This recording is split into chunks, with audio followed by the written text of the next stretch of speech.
খুবই গরম পড়েছে এখন, তাই এই গরমের সময় ঠান্ডা ঠান্ডা শরবত খেতে কিন্তু খুবই ভালো লাগে। আসসালামু আলাইকুম এভরিওয়ান, সবাই কেমন আছেন? এই তো তাহারিমা সারা ব্লগে আপনাদের সবাইকে শুভেচ্ছা। আজকে আপনাদের সাথে একটা শরবতের শেয়ার করব, শরবত বানানো আর কি।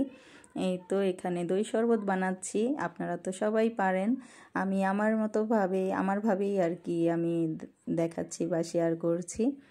তো প্রচুর গরম, তাই একটু ভাবছি যে এই বছর এখনও দই শরবত খাওয়া হয়নি, তাই একটু বানিয়ে নেই। ছেলে মেয়ে বলছে, সবাই বলছে যে দই শরবত খাবে, বাড়িতেও দই আছে তাই বানিয়ে দিলাম। এই তো এখানে কিছুই না, শুধু ঠান্ডা পানি, চিনি আর দই আর কিছু বরফের টুকরো, এই তো সবগুলোই এখন দিয়ে দিয়েছি। এখন গ্রাইন্ডারে একটু মিক্সড করে নিব, তাতেই হয়ে যাবে মজাদার দই শরবত। আপনারা তো সবাই কম বেশি খান, তাই বানিয়ে দিলাম। প্রচণ্ড গরম, বৃষ্টি তো হয়ই না, প্রচুর গরম চলছে। এই দই শরবত কিন্তু আমাদের শরীরের জন্য খুব উপকারী এবং গরমের মধ্যে খাওয়াও একটা স্বাস্থ্যকর শরবত আর কি। আপনারা তো সবাই খান কম বেশি, বাড়িতে বানিয়ে খাবেন।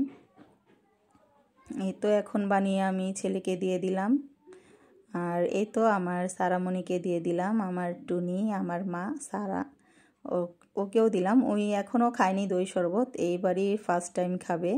বলছে মা এটা দই দিয়ে বানিয়েছো। ওই কিন্তু দই খেতে চায় না, মাঝে মধ্যে একটু মিষ্টি খায়, মিষ্টিও খুব কম খায়, তাই ওকে দিলাম। ওই প্রথমবার দই শরবত খাচ্ছে,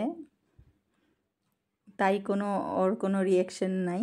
আপনারা আর এই তো আমার মেয়ের জন্য দোয়া করবেন। আজ এই পর্যন্তই, আল্লাহ হাফেজ। আমার পাশে থাকবেন, সাবস্ক্রাইব করবেন, লাইক করবেন।